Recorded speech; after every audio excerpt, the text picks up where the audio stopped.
আবু সাঈদ খুদরি রাদিয়াল্লাহু তাআলা আনহু বলেন, খারাজা রাসূলুল্লাহ সাল্লাল্লাহু আলাইহি ওয়াসাল্লাম ইলাল মুসাল্লা ফি আযা ও ফিতরিন। আল্লাহর নবী বাড়ি থেকে বের হয়ে ঈদের মাঠে গেলেন। হয় ঈদটা ঈদুল আযহা ছিল, না হয় ঈদুল ফিতর ছিল। হয় ঈদটা ঈদুল আযহা ছিল, না হয় ঈদুল ফিতর ছিল। মাররা আলা নিসায়ে, তিনি মহিলাদের পাশে গেলেন।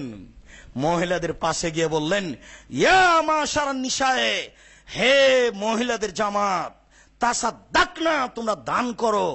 ফাইন্নি উরিতু কুন্না আকসারা আহলিন নারে, আমি তোমাদের বেশিরভাগ দেখি জাহান্নামে। তাহলে দান দিয়ে মহিলারা জাহান্নাম থেকে নিজেকে ঠেকাতে পারে। তোমরা দান করো, আমি তোমাদেরকে বেশিরভাগ জাহান্নামে দেখছি। তখন মদিনার মহিলারা তো সাহস করে কথা বলতে পারে, ওমা ওমাবে ওমা হুন্না ইয়া রাসূলুল্লাহ, ওমা অবে মা ইয়া রাসূলুল্লাহ, কেন আমরা কেন বেশি জাহান্নামে যাব, কারণ কি বলার সাথে সাথে ধরে ফেলেছে। তখন আল্লাহ রাসূল বলছেন, তুকসিরনা লানা, তিনটা কথা বলেছেন। তুকসিরনা লানা ও তাকফুরনা আশিরা। এক, বেশি বেশি মুখে অভিশাপ করো, না বুঝে কথা বলো, না বুঝে বলো ও খারাপ, ও ভালো নয়। বেশি বেশি মুখে অভিশাপ করো, মহিলার উপরে দোষ যেটা আল্লাহ রাসূল উল্লেখ করলেন। দুই, তাকফুরনা আশিরা, স্বামীকে মেনে চলো না। জীবনের চেয়ে বেশি ভালোবাসতে হবে আল্লাহর স্বামীকে, রাসূল সাল্লাল্লাহু আলাইহি সাল্লামের পরপরই। ও যা এনেছে, মোটা কাপড় আনুক আর চিকন কাপড় আনুক, যদি লোহা কিনে নিয়ে এসে বলে টাঙ্গাইলি শাড়ি, তাহলে বলতে হবে এটা টাঙ্গাইলি শাড়ি বলতে হবে, তাহলে ভালোবাসা বেড়ে যাবে। আল্লাহ বলছেন আমি ভালোবাসা সৃষ্টি করে দিয়েছি। ও কেন বললা যে কাপড় মোটা আমি বাজারে যাব? ও কেন বাজারে যাবে? ও কেন বাজারে যেতে শিখলো? ও বাজারে গেলে ধ্বংস হবেই সংসার। ওর হিসাব নিকেশই নাই, ওর হিসাব নিকেশ স্বামীকে ভালোবাসা, বাস, তাহলে ও ভালোবাসবে। একজন আর একজনকে এত ভালোবাসে, একজন আর একজনকে এত ভালোবাসে, একজন আর একজনকে এত ভালোবাসে, কাপড় যেমন গায়ে লেগে থাকে। আল্লাহ বলছেন ওরা পরস্পরের পোশাক। স্বামী তো জালেম নয়, তুমি আগে তাকে জীবন দিয়ে ভালোবাসো, তুমি মন্তব্য করো কেন? মন্তব্য করো কেন এই সংসারে? মন্তব্য বাতিল, তোমারও পূর্ণ অধিকার আছে। হ্যাঁ, অধিকার স্বামী না দিলে বিচার মাঠে থেকে জবাব দিতে হবে, তবে নিজের পতাকে ঠিক করতে হবে। স্বামীর উপরে মন্তব্য চলবে না, তার নাম অভিশাপ, তার নাম হচ্ছে স্বামীকে মেনে না চলা। 3 নম্বরে বললেন, এইটা আরো জটিল, মারাই তুমি না কেসে তা আকলি নদিনিন আজহাবাল রুব্বির রাজুলিল হাজেম। আমি তোমাদের চেয়ে কাউকে দেখিনি, বিবেক কম হওয়ার পরেও, বুদ্ধি বিবেচনা কম হওয়ার পরেও বুদ্ধিমানের বুদ্ধিকে নষ্ট করতে পারে।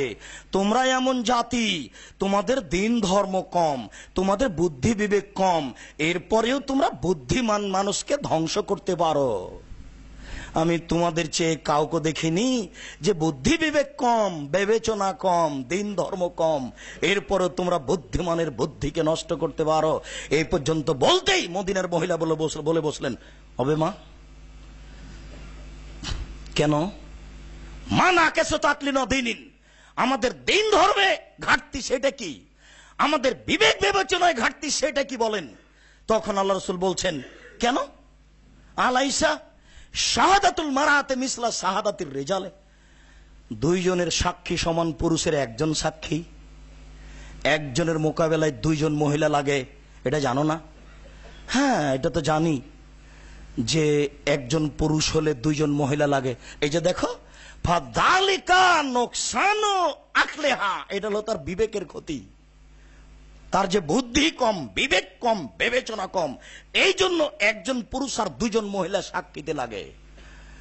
তখন বললেন, আচ্ছা ঠিক আছে বালা, বুঝলাম। তারপরে বলছে যে তাহলে দিনের ব্যাপারে, তখন আল্লাহ রাসূল বলছেন, আলাইসা এজা হাজাতলাম তাসুমালা তুসাল্লি, যখন ওরা ঋতুবতী হয় তখন নামাজ পড়া লাগে না, তখন রোজা করা লাগে না, পরে করা লাগে, এটা নয়? বল না বালা, হ্যাঁ এটা তো ঠিক, এটাই ফাজালিকা মিসলো নাকসু নোকসানো দিনেহা, এটা হলো তার দিনের ক্ষতি, ওটা হলো তার বিবেকের ক্ষতি, এটা হলো তার দিনের ক্ষতি। দিনে দুর্বল থাকার পরেও, বিবেকে দুর্বল থাকার পরেও বুদ্ধিমানের বুদ্ধিকে নষ্ট করতে পারে, এই জন্য জাহান্নামে যাবে। বুখারী মুসলিম। আমার দিনী মুসলিম বোন মসজিদে আছেন, এইসব হাদিসগুলিকে সামনে রেখে নিজের জীবনে এবং আরো যত বোন, মা, খালা, ফুফু আছে, তাদেরকে সতর্ক করবেন। তারা ভুল বুঝে মানুষকে ভুল পথে নিয়ে যাচ্ছে, তাদেরকে সতর্ক সাবধান থাকতে হবে। আমরা বলি, আমরা সবাই ঈমান সহকারে আমলের চেষ্টা করব।